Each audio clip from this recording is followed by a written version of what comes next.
We will bring the December 22nd, 2025 Purchasing Committee to order. Carla, will you call the roll, please? Yes, sir. Commissioner Pete? Here. Commissioner Boyd? Here. Commissioner Gooch? Here. Commissioner Phillips? Present. Commissioner McAdoo? Here. Commissioner Johnson? Here. Chairman Carr? Here. Thank you. Thank you, Carla.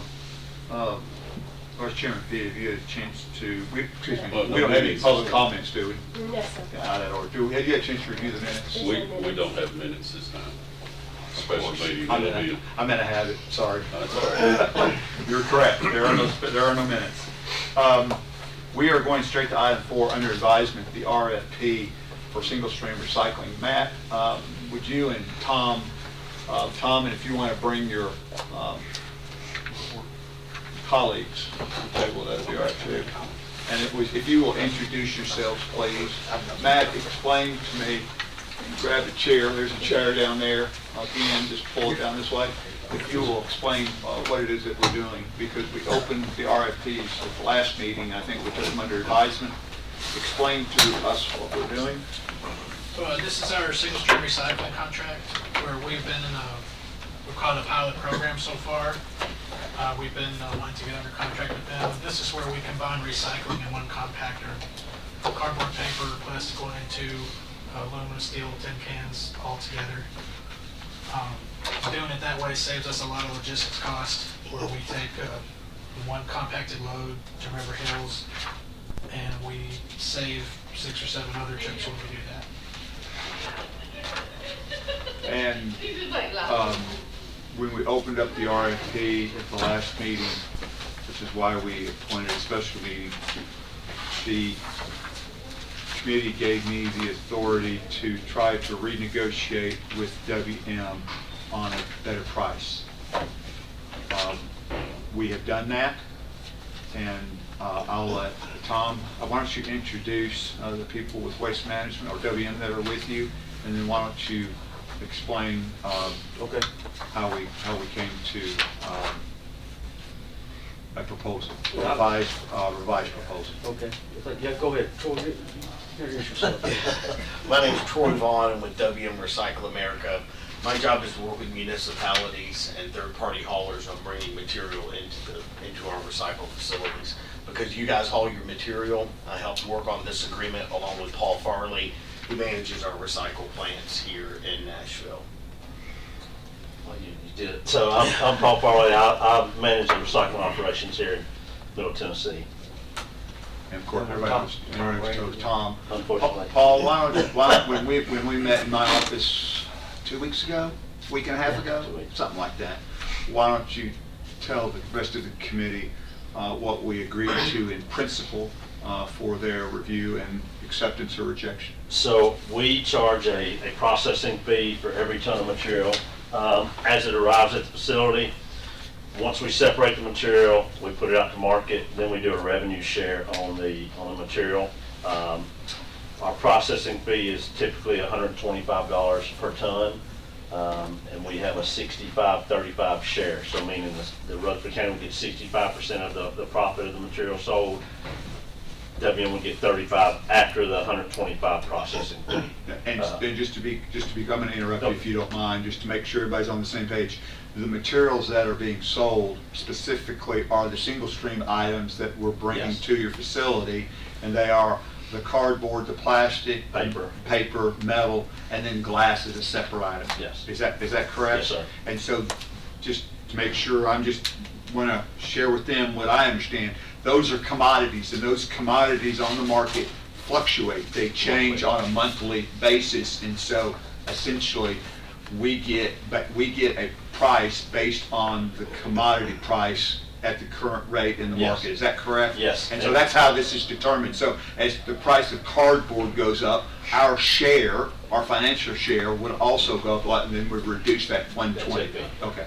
So original, our price was $125 processing fee. We lowered it to $120 per ton, and then we also waived, we typically do a F&E fuel environmental fee. We waived that fee as well. So material is currently coming in right now. You're set on on just a market rate, gate rate that we would set. This is based on your commodities and the composition of your material. So, your convenience centers are manned, your material is very clean. I think Maint's what, 10% or so? The national average is what, over 15? Yeah, more like 20, yeah. So, you get rewarded for how clean your material is. So if we do an audit and your material is 8% contamination, then your rate would be even better than this. How often do you do an audit? So the contract is I think we put twice it, a year. yeah, no more than 6 months. Yeah. Yeah, so it would typically be done twice a year. Okay, are those random audits or are those scheduled audits? Both, so both being that it would be random trucks coming in. We're not gonna tell you which truck where you can cherry pick, and we're not just gonna, we don't know what truck's coming from where, so we just grab trucks. When we do the audit, which sets the material pricing, we invite whoever you wanna send, if Matt wants to come down, to do the audit with us. Okay, so that was my point. So we have the opportunity to Yes. be a part of. or We want you to be a witness the audit, part of to it. witness the audit. Perfect. Okay. One thing, so you can see that it's done fair, but then you can see what is contamination, to help educate your residents on the issues and your convenience center workers. With that, Molly you met can help with education and things like that. You said something about an F&E fee. Fuel and that you're environmental waiving. charge. Okay, well, how much is that normally? It varies based on the fuel prices, but right now it's about $7, $8 a ton, between $7 and $8 per ton. Will that be waived through this whole contract we're Yes. talking of? And two, what material do you actually accept in a single stream? Because like I said, we want to make sure what we're giving you is what's supposed to be in there. What plastics in particular do you take? So plastic bottles, we like to keep it, instead of talking about numbers, we like to keep it simple for consumers. It's anything that's a plastic bottle, right? Bottles, jars, and jugs. Bottles, jars, and jugs. So a plastic bottle in our grid that you'll see on there is PET, that's your water bottles. HDPE is your Tide bottles. But to make it easy for the consumers, bottles, jugs, rather than So- talking about numbers.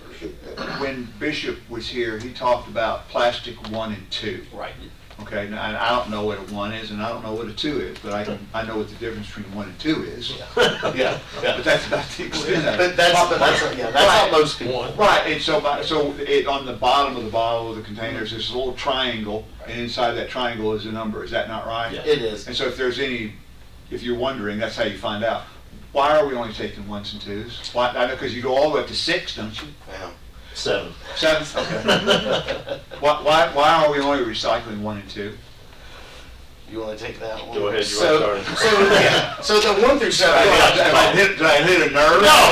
Nobody wants to answer the question. Well, this is the point of confusion, which is why we got away from that. Because to be honest with you, anybody can stamp a number on anything that stands still. And the 1 through 7 was a misnomer from the very beginning. Styrofoam has never been accepted in that stream. It was a way of identifying the plastics. And it has a number on it. And it has a number on it, and it's one of the 1 through 7s, but it's never been accepted through our type of recycling. If it's separated and put on a trailer, I can find a home for it. But for residential and for drop-off recycling that comes to our facility, our equipment can separate based on 1s and 2s. That's what our optical sorters can look at that and figure out what it is. Right? It's the most marketable Now I see. material as Okay, so well. you're sorting with optical sorters, and that's what they're programmed. Now that's not starting. I thought you had people out there doing the actual sorting. Well, that as well.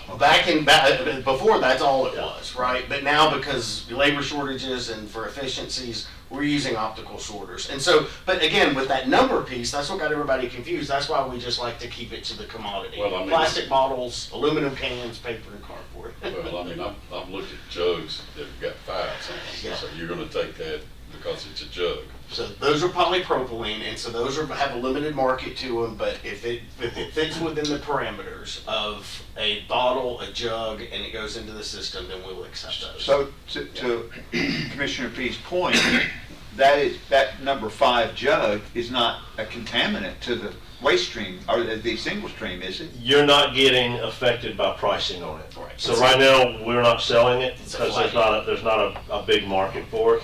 If you go to a restaurant and get a takeout container, that's a number 5 polystyrene. There's just not a huge market of it. Okay. And when we do audits, we're not seeing a lot of that coming in the single stream. It doesn't make sense for us to try pulling that out for the limited amount of material that we would get. Okay. It doesn't, it's not marketable enough to make sense. We don't get dinged for No. it being. If you see them here, I mean, it's got a 0 for the pricing. Okay. Yeah, on the line there, Okay. yeah, it is a 0 on the percentage as well. So there's a it's good not chance that measurable we amount. will in the future start taking polypropylene out. And when we do, then you would get recognized for the value of that Yeah, but it is not a ding on it to contamination. contamination. Commissioner Johnson. It's always been my understanding that you wouldn't take 5s. Well, that's what, I mean, I recycle a lot of plastic, And that's the polypropylene. but I throw away as much as I recycle because it has 5s on it. It's like cottage cheese Right. or dip containers. So you don't accept those still, right? They are accepted, there is not a value placed on them. Right now. Right now, because there's not an optical sorter to pull those out. So But it it is doesn't not a cost burden us- on you. Does not cost. Yeah, and that's what's on the line item that shows like it's a 0. Probably taking a lot more than Yeah. recycled in. Yeah. Yeah, there's a So limited let me ask market. this, do those number 5s end up in a landfill somewhere, or do they end up, and do they end up somewhere else in part of the recycling program that you have? Some of it we send off to other facilities that do handle it. Some of it does go to landfill Okay. on number 5. Okay. There's a limited value on that material because there's a limited post-life afterwards on it.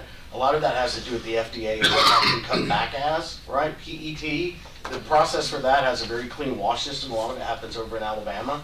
Whenever you get to the polypropylene, very limited is what that can come back. A lot of it comes back as those paint jars that you see at Home Depot now with the screw lids on it, right? But it's not for an FDA qualified piece yet, where it can come back as a food item, right? So as we're working through that and working through our systems in Atlanta, we have a process for pulling that out. Hopefully that's something that we can add here. So if it ends up in our, if number 5 ends up in our recycling, there's no reason to pull it out because you're either going to accept it or you'll pull it out. Yep.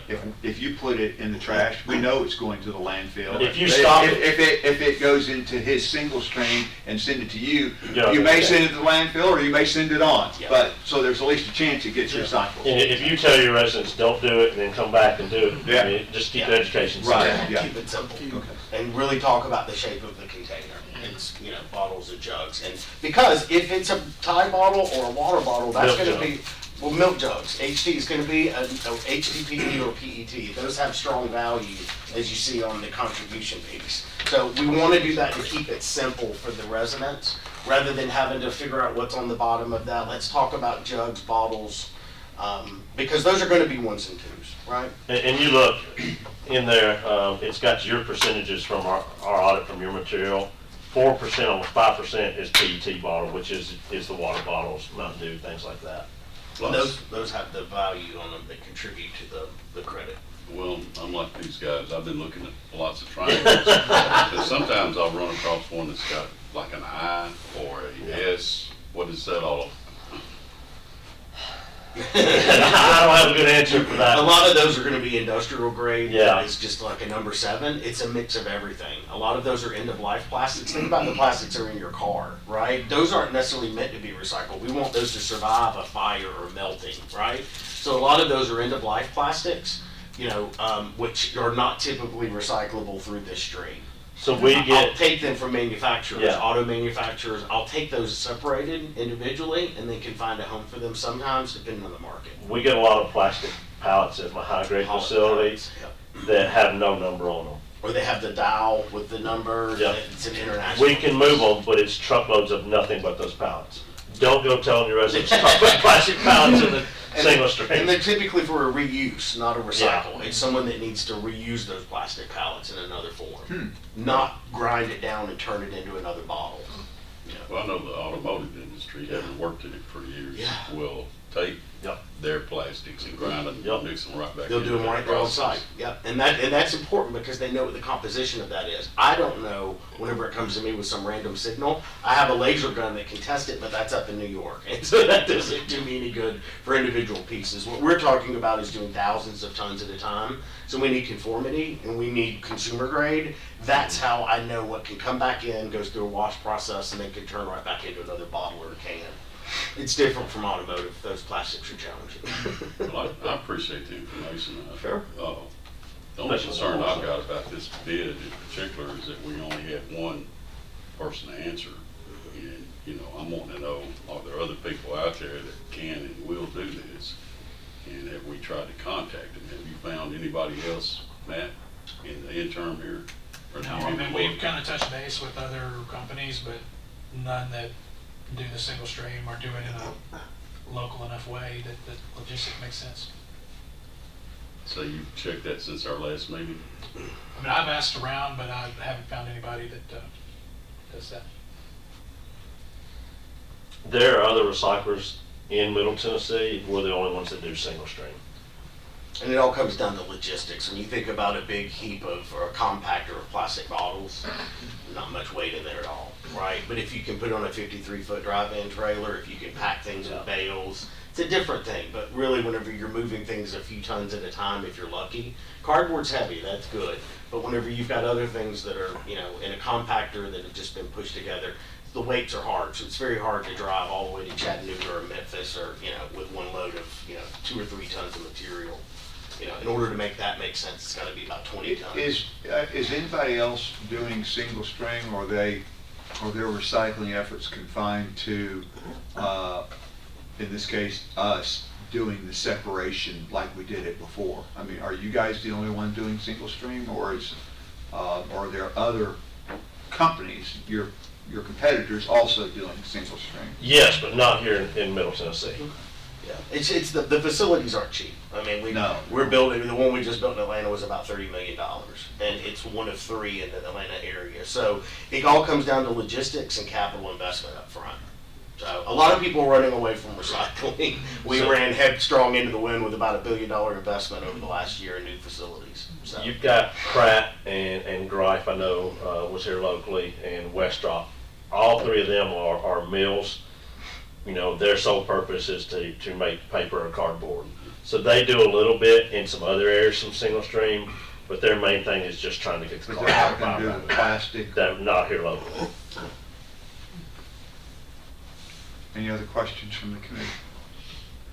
Before we move toward a motion, I do want to recognize Eric for just a second, because Eric, because timing is an issue, which is why we called a special session. Eric, have you had an opportunity to review the contract, and if so, can you tell us where we stand in regards to the contract? Because I believe we have a deadline of January 1, do we not? That's my understanding. So Nick and I are still negotiating some terms in the contract. We have agreed on price. I think it came out to $50.16, if I'm not mistaken, once we did the formula. And then we've also agreed to a non-appropriations clause. There are some other terms, and so if this is approved, Nick has asked me to ask the committee that you accept it subject to county attorney approval. So from 55 to 50? Okay. 50-16. 60. Well, will that change if our percentages change? Well, if the commodity, this is what I was asking a minute ago, if the commodity prices go up, our price then comes down. Well, what I'm trying to figure out is 50-16 a locked-in price, but it doesn't sound like it is if there's variables on the cost of the material when you sell it.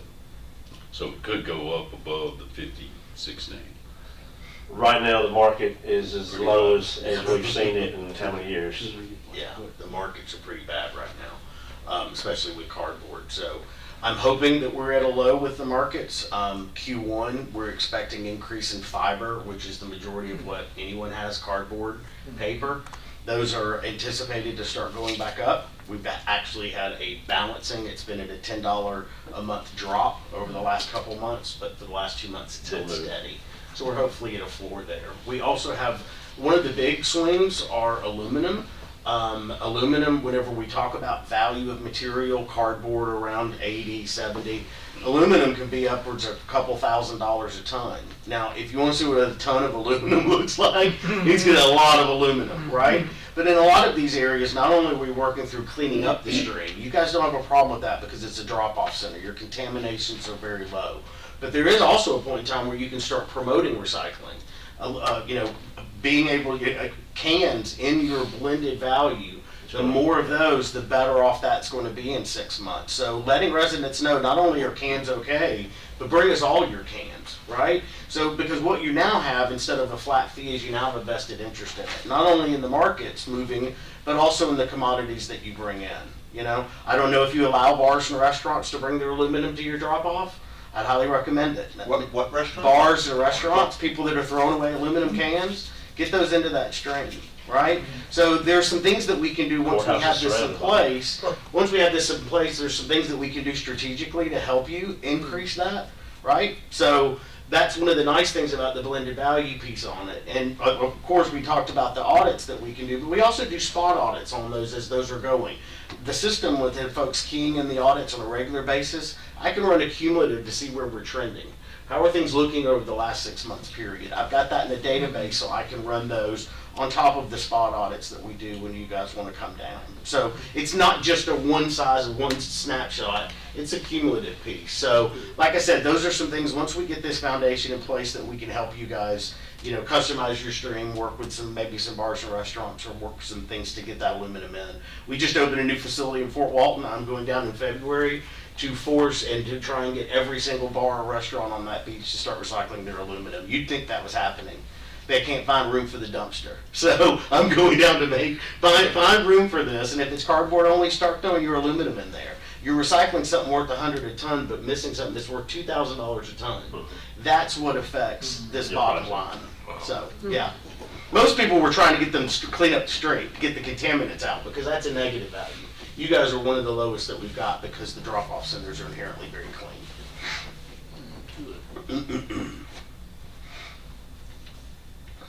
And Eric, y'all are working on a 5-year contract, that's what we're looking at? Yes, sir. And 5 year no- with a 5-year renewal. There's no bailout on either side written into it? There's a non-appropriations clause, so if the county commission does not appropriate the funding necessary for, to do this program, then it would end on June 30th of whatever year that the funds were not appropriated. So the county could back out.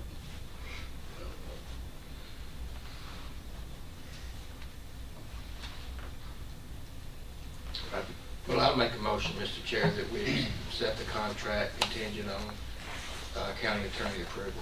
As a proper motion, we have a second. Any discussion? Yeah, let me just, Please. the original bid was 5516. This bid is 5016. Is that the bottom line? There's been a lot of verbiage here that's gone on that's kind of confused me a little bit. Is there anything else that changes in this contract other than the amount? Some of the stuff you talked about changing. No. Okay, thank you. I figured you wanted simple. That's exactly what I wanted, thank you. We just reduced the processing fee. It costs us, you know, a certain amount to process every time. We reduce that by $5. Thank you. Yeah, yes, sir. I'm done. Any further questions? Seeing none, if there is no objection, Carla, will you call the roll, please? Yes, sir. Commissioner Peak, Yes. Commissioner Boyd, Yes. Commissioner Gooch, Yes. Commissioner Phillips, Aye. Commissioner McAfee. Commissioner Johnson. Aye. Chairman Carr. Yes. Thank you. Thank you, gentlemen. Eric, when do you anticipate you and Nick will have a contract? And I have one final question.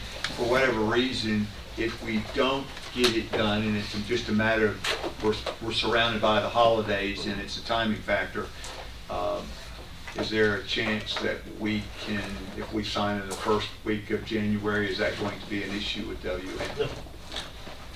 Because I know we're existing under the pilot. I would like to extend the pilot so we can get this. Yeah. I mean, we're down to the attorneys working this out, not the county. If we're so 2 weeks into January, we're fine. We're okay. That's all. That's what I wanted to know. I feel comfortable we're going to get it done by then. Yes, sir. So to answer your question, I sent the contract back Friday That's right. to WM, and we're just waiting on them to respond. Perfect. We should have something possibly Does, today. Yeah. that's right. As soon as Nick, as soon as the committee's given me approval based on Nick's acceptance, so we're now waiting on him. Excellent.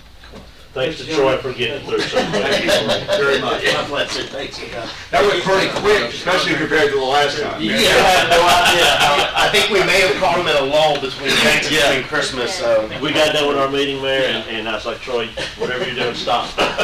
Thank you, Paul. Thank you, Troy. Appreciate Thank y'all's y'all. time. Have a Merry Christmas. Thank you, Merry appreciate it. Christmas. We have something I need to sign, or all of us need to sign. Well, I thought we signed. We did, but we didn't, maybe I'll do another stamp just because we yeah. really approved it. We did change the price, so we need a new one. Should I do it on this one or should I do another page? Do it on another page. I don't have anything with that price on it. Well, then I'll tell you what, just draw a line through that and initial it and then re-stamp it. Let's do that. Oh, no, just. Just, yeah, whatever you want to do, just to make a note, yeah. So sign on that side.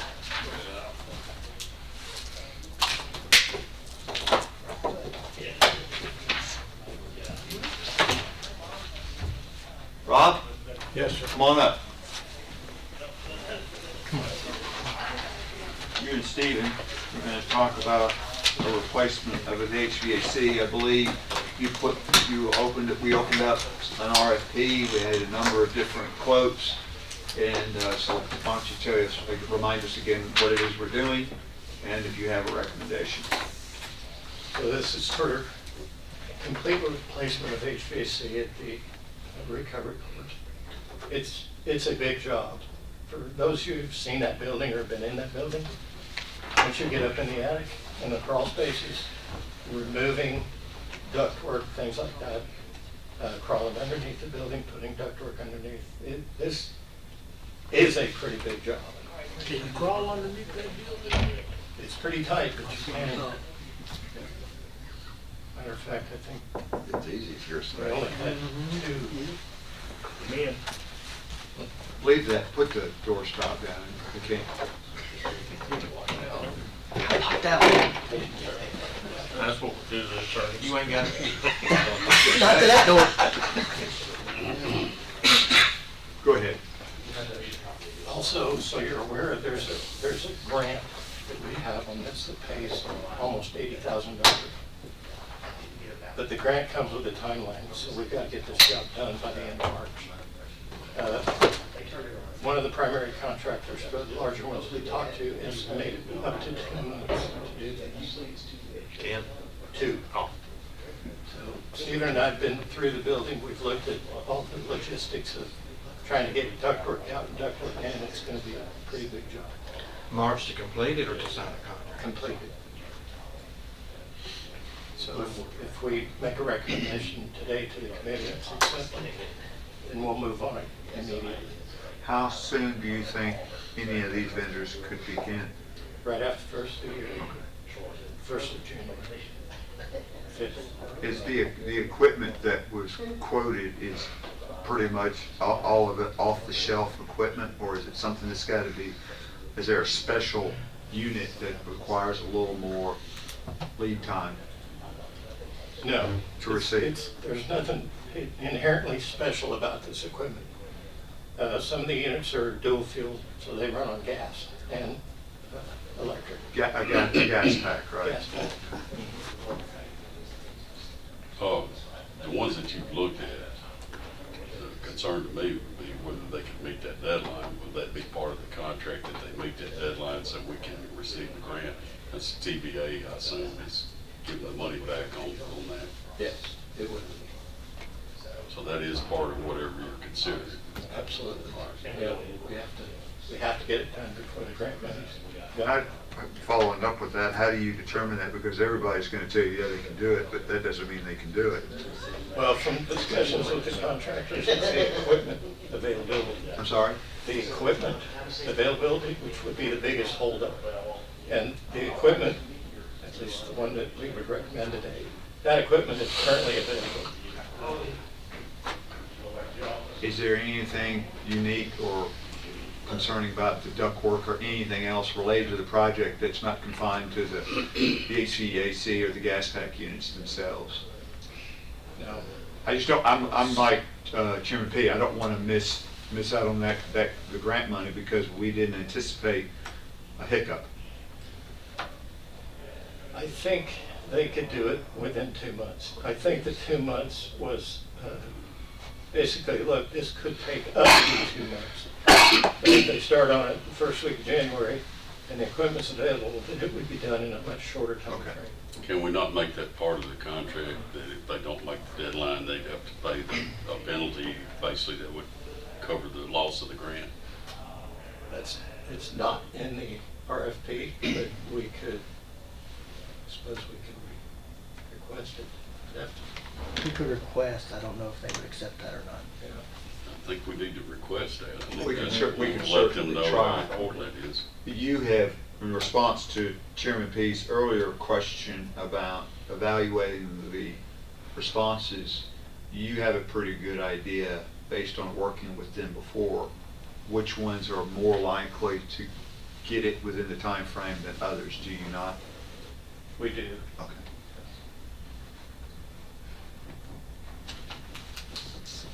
You want to tell us what your recommendation is? The committee waits with bated breath. Okay. So I just wanted to make sure everybody That Boyd over here is going, get on with it, would you? He's on the edge of his seat. I just wanted to make sure everybody had a chance to look through all those bids before we made a recommendation. Remind us what the bids were. We're ready. It's for complete replacement of HVAC. Right, but Beyond that, how many bids did we get and what was we the bottom got line? 4 bids. Review the pricing, if you don't mind. Basically, we rated them off the RFP, price charged, company history, demonstrated proof of ability, and their responses to questions that were presented in the RFP. How about if we've done business with them before, was that considered, or we have a history with them? It wasn't in the RFP, but we do have history with Okay. at least one of them. Okay. Yes. On price, just price alone, Miller was the lowest, with Powers in second place, Advance third, and Trinity was the highest. So we took Trinity out of the mix because of the equipment. So you're telling me you disqualified Trinity? Yes. Okay. Taking in all the factors, we rated Advance first, Miller second, Powers third, and Trinity fourth. In that rating, we looked at the number of employees they have. That almost goes in the order I just said. Advance has 32 employees, Advanced Mechanical, and they're out of Nashville. They're a large mechanical contractor. So they have all the trades on their staff. They have plumbing, they have electrical, they have gas. So they're one-stop shop. So they can do it all in-house? Yes. Miller was second with 10 employees. Miller's the one we have experience with.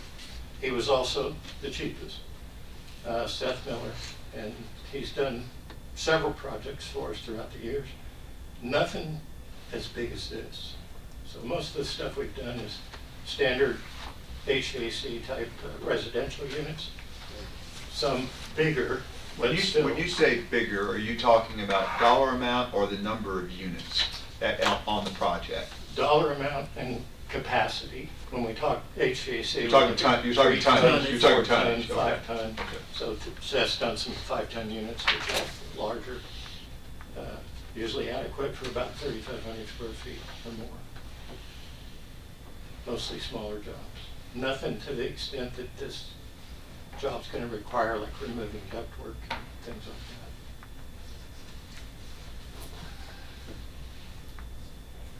that. Employees, we looked at that. Advance was 32, Miller has 10, Powers had 5, and Trinity had 8. So we took into account, if you want to dedicate a career to this job and you need 4 to 5 people on the job site to be able to do this in a timely manner and help with all the removal and installation of this ductwork and stuff, Advance came in with 32 employees. Hey, let me ask this, in those employees, are you talking administrative, back office personnel as well, or are you talking about people in the field? Both. So Advance has 32 employees. 31 of those employees are actually field techs that do the work. Miller They have 8 people out in the field, 2 office people. Powers, they only have 5 employees. That's it. So what's the difference of the bid between Advanced and Miller? It's about 40,000, or 20,000, sorry. How much? Miller's 121.5, and Advance is 143,250. So 21, 22,000. So how much is the grant that we would receive? It's about $80,000. How much? 80,000. It's just a fraction under that. So if we were to go with Advanced, our part of that is 63,000. Correct. For Miller, it's 41,000. Yes. And you're recommending Advanced because you believe over the other 3, they can get it done by the deadline? We do. We took insurance into account as well. None of the contractors actually met all the insurance requirements we had, but Advance met all but one. However, they had the $5 million umbrella policy, which the others didn't. And that $5 million, we confirmed through risk management, will actually take up the difference in, yes. So if they didn't have I don't follow you, Rob. if they didn't have the 1-2 on the employer's liability, and they had 1-1, so they didn't meet the requirements, the umbrella policies that they have would pick up the difference. So if they got into a situation where it was 1-3 and they only have 1-1, the umbrella policy would pick up the balance of that. Have we done anything with Advanced before? We have not. So they're trying to get in. Yes, we'd like to give them a chance. Well, if they're trying to get in with us, and they got the people, that just kind of tells me that they're going to make this deadline. And so based upon your recommendation, including the possibility of the grant, so forth, I'll go with Advance, move that we take the Advance. Your motion is to accept the recommendation. Recommendation. Thank you. And I want to make sure that there's something in the motion that explains why we're taking not the lowest bid. Yes, So thank you. you got that, Carl, I know you get it. Carl, you'll probably have to go back and review Yes, sir. the comments to incorporate those into the minutes. Yes, sir. I'll second. We got a second. Any discussion? You look at tonnage, I've got it. you also look at Sears. Oh, efficiency? Yes. They were Comparable. Yeah. So some of the speed equipment was different quality with the lowers here. Chairman Phillips? Yes, thank you. If we were to add a deadline clause to Miller, would that solve your problem? I don't know. My concern is that we're spending an extra 20-something thousand bucks, and 21. and that might be questioned, especially with a company that we've done business with before. And if we can add that to their clause to their contract, Eric, if we possibly could, that this is the deadline, can you meet that deadline? And there may be penalties involved if they couldn't. Why would we not take Miller? So, if I may, one of the things that Rob's not telling you is that Miller's insurance did not come anywhere near close to meeting the qualifications. Where he was talking about employer liability, we requested a 1 million, 2 million policy. They had a 500,000 policy. We requested a $5 million umbrella. They had a $2 million umbrella, I believe, on that one. It might have been a 1 million, but anyways, the only one who actually came close to meeting the insurance requirements was Advance. The other companies, none of them met the insurance requirements. So if we were going to accept that, risk management would say, you've got to go back and ask them to meet those requirements, those insurance requirements. So you're delaying the time even further and requesting that they meet it, and then they're going to say they will or they won't. And then we're going to have to come back and figure out again if they don't. And also, I believe we looked at the start time and the completion time of the project, And Advance was one that said that they could do it the quickest. Well, you also said Advance did not meet the insurance requirements, so everything you said means that we're gonna have to do that with Advance. As Well, far as slowing this down. according to risk management, what they said was since they had the $5 million umbrella, then that would cover the extra $1 million on the employer's liability. And so therefore, technically, we could say that they had met the requirements. I'm like Chairman Phillips, is, 20,000 is 20,000, that's a lot of money. And you've worked with Miller before, do you think if they told us they could get it within that deadline, they could do it? Listen, I take Seth Miller, runs Miller Heating and Cooling. I mean, I take him at his word if he says, and that's just based on experience, that's it. If he tells us I can have something done, we just take him at his word. Chairman McAdoo. That's one thing you said earlier, which is very important in a job like this, is that Miller said he hadn't done a job this size, correct? Not for us. Not for us. Correct. No, so Miller, even though we do work with him, they never done a job like this for us, correct? Correct. Advance is telling you, each question you ask, they're saying, okay, we can do it, correct? Correct. Thank you. And it seems to me that any further delay is gonna risk us losing the 80,000. I'm not disputing any of that.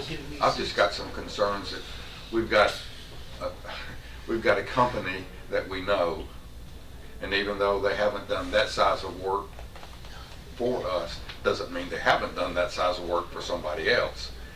And we're talking about awarding a bid to a company that we have no experience with, okay?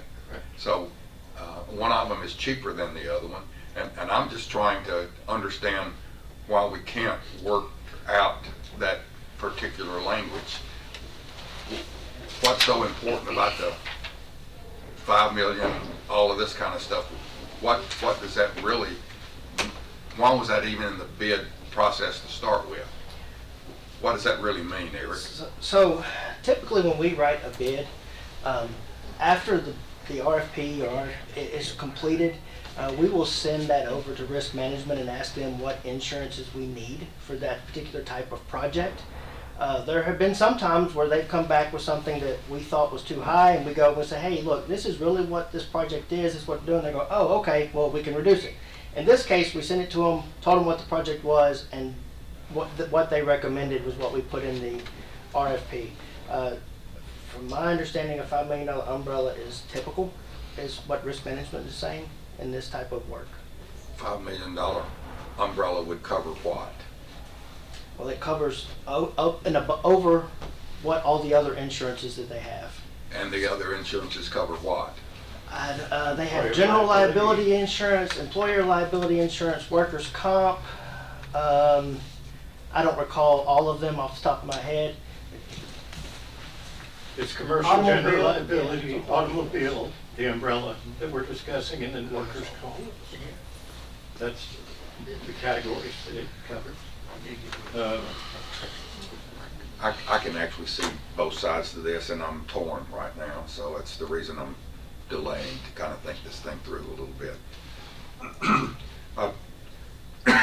To me, the more we can do locally, I think the more confidence I have in the companies.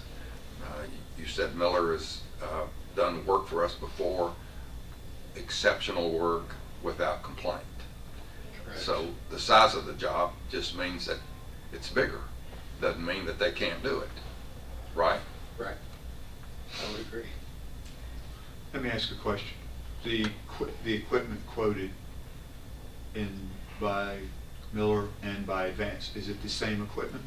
It is not. Okay, is there a different, they're doing two different brands?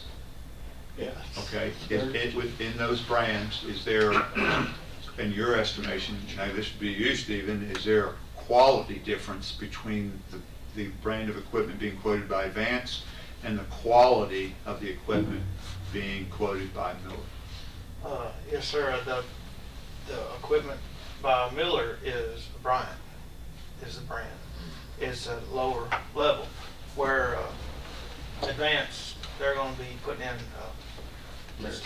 American Standard, which is like a train product. Who owns Bryant? Bryant? Carrier. Bryant, Goodman. So you're saying an American Standard product is better than a Bryant product typically? The life expectancy. That's is what I'm talking, that's what I'm talking about, Yes. life expectancy. The equipment that's over there now, quite a bit of it is American Standard, it's 2040 or something. And The American Standard is more commercial, correct? it is. Is, to Chairman Johnson's question earlier, the SEER rating, is their SEER rating on the American Standard and the Bryant the same? Which is about efficiency. American Standard. Is superior, has a superior SEER rating. We have a motion and a second. We're still having discussion. Is there any more discussion? Call for the question. We have a call for, that's a proper motion. The motion is to accept Advanced Mechanical, is that right? That's Advanced Mechanical. Carla, call the roll. Yes, sir. Commissioner Peak? No. Commissioner Boyd? Yes. Commissioner Gooch? Yes. Commissioner Phillips? No. Commissioner McAdoo? Yes. Commissioner Johnson? Aye. Chairman Carr? Yes. 5-2. 5 yes. Thank you for all the work you put into this. Thanks, Eric, for answering those questions. That was one of the more difficult decisions that the committee's made recently. Maybe the most difficult I've ever made on this committee. Well, if you knew the building, it's probably been easy, but I know that building from top to bottom. And when I asked them the question on that ductwork, that's gonna be a major factor, a major factor. And then you got a company coming with a few employees versus 30 employees, it's gonna make a difference.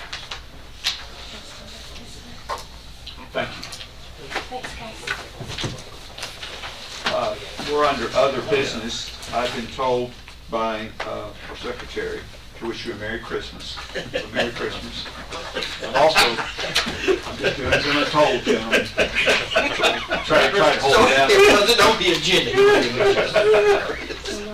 Also on the agenda is our next meeting is January 13th. Carla also tells me that currently we don't have anything for that agenda, but at the request of Chairman Phillips, we will wait till the 1st or right after the 1st to send you an email. We will either confirm or cancel that meeting based on if we have any business. Is that okay? Yes, sir. 16. Perfect. I'm sorry? Did you say 16? The 13th. 13. January 13th, it probably will cancel, but we'll wait till the 1st of the year to make that determination. If there is no objection, Merry Christmas. We're adjourned. Christmas. Thank you, sir.